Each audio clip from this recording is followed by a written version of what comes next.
This week, it's feet meets whole body mobility. You would be shocked to find out how related your feet and ankle mobility are to your body's ability to move through space. So today we're going to do a roll out of the feet, and we're going to check in with your ability to do a deadlift squat or a sumo type of squat from sole to squat. You can use a yoga tune-up ball, or you can use a tennis ball for this. Any type of pliable ball will do, and the more grip it has, the better. Your squat is a wide-legged squat with a slightly turned out foot or slightly turned out hip. So this would be the equivalent of a sumo type of deadlift squat. So your feet are wider than hip distance apart, and you start by having brain over heart over cervix, so that head, rib cage, pelvic alignment, active glutes. Try to pull the floor apart. Bring your shoulders into an overhead position. Pull the floor apart as you sit down.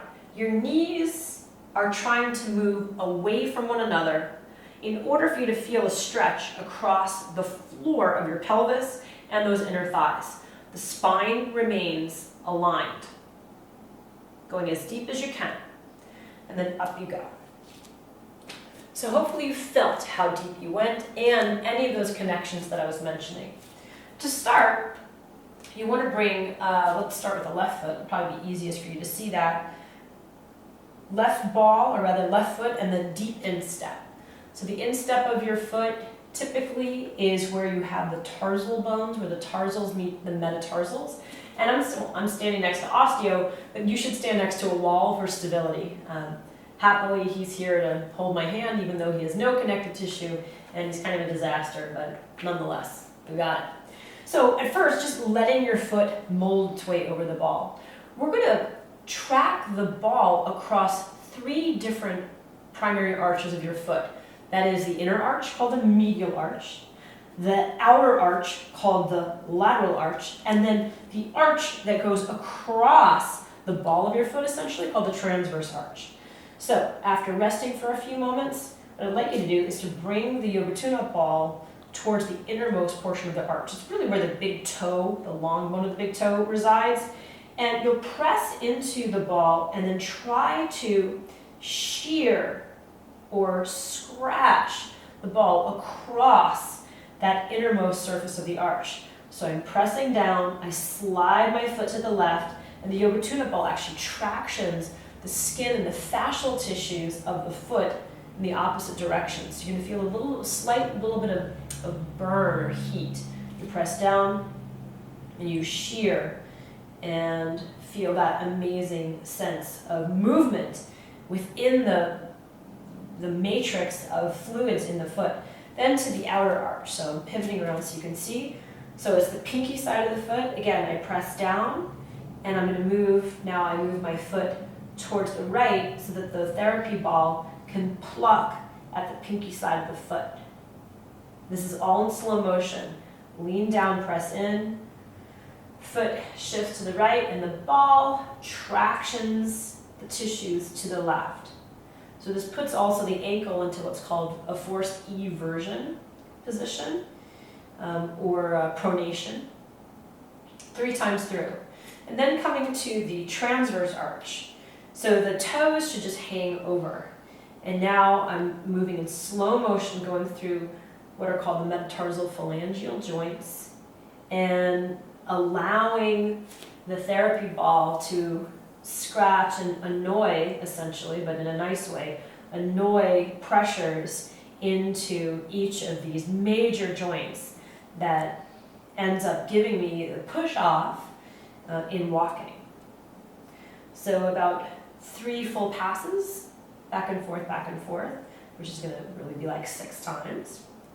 And then finally, place your heel on the ground, and this is called big toe on the go. So my big toe exclusively is extended by the ball.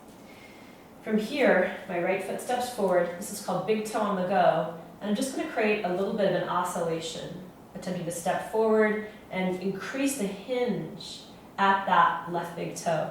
So the movement, the ability for the big toe to move, is directly connected to force production that goes all the way up into your glutes. Your glutes really are the primary anchor for your squat. So this is a way to improve the stability of the buttock activity and may result in a better squat for you. All right, then step off the ball and just for a moment feel a comparison in the 2 feet. It should feel like there's a lot more circulation, even a spreading of that left foot, and change sides. First, planting the ball into that tarsal region where the sort of rice cake bones or the rice cracker bones of your foot meet the long bones of your foot. And then going through those arches, first the medial arch, holding onto the wall as necessary, or some random anatomy skeleton. Put pressure in, scrape and scratch. My friend Katie Bowman, I think she calls this the slooge or the schmooge, or I can't remember what she calls this move. That's pretty funny. Schmear. She calls it schmearing, which I think is very appropriate. So we're actually shearing the tissues, which means they transition over each other, but it feels like you're taking a big glop of cream cheese and just spreading it on a bagel. Then to the other side, to the lateral arch. So the medial arch is in the inner foot, the lateral arch is on the outside of the foot. And it's that 5th metatarsal. Although I'm not just getting the 5th, I'm also getting the 3rd, 4th, and 5th here each time, and creating that forced eversion. When I'm on the medial arch, I'm creating a forced supination or a forced inversion. So about 3 times through, and of course you can do this longer. And then finally the transverse arch, letting your toes drape and then slowly shifting from the 1st metatarsal to the 5th. And one of the things I like to do while I'm working on my feet is breathing deeply, of course, and trying to sense exactly where the therapy ball is at all times. If you are not used to massaging your feet probably don't feel particularly awesome right now. It could be stingy, it could feel really stiff. Different areas of the foot can have more tonicity, more tension than others. You might have some nerve issues, neuromas, or plantar fasciitis. If any of those things are a part of your foot matrix, lighten the load. You can lighten the load by leaning into the other foot and just having less pressure altogether. Then finally, the big toe. Big toe on the go. You see that big toe mounted up on the foot, and then just a little fake step. So my left foot is in front, and I lower and lift the right heel, creating a little bit more movement in that 1st metatarsal phalangeal joint, that big toe push off thingy-majig. This always feels amazing.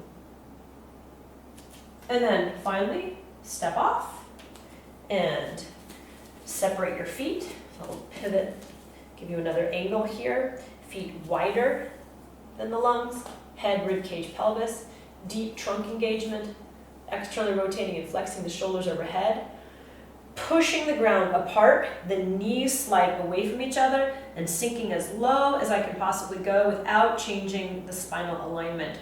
And now I'm feeling a lot more in my right inner thigh and my left inner thigh, which is what I was hoping for. That the action through the feet from sole to squat improved my whole body mobility, and I hope your mobility just improved too. Now go out and squat everywhere. Build that strength.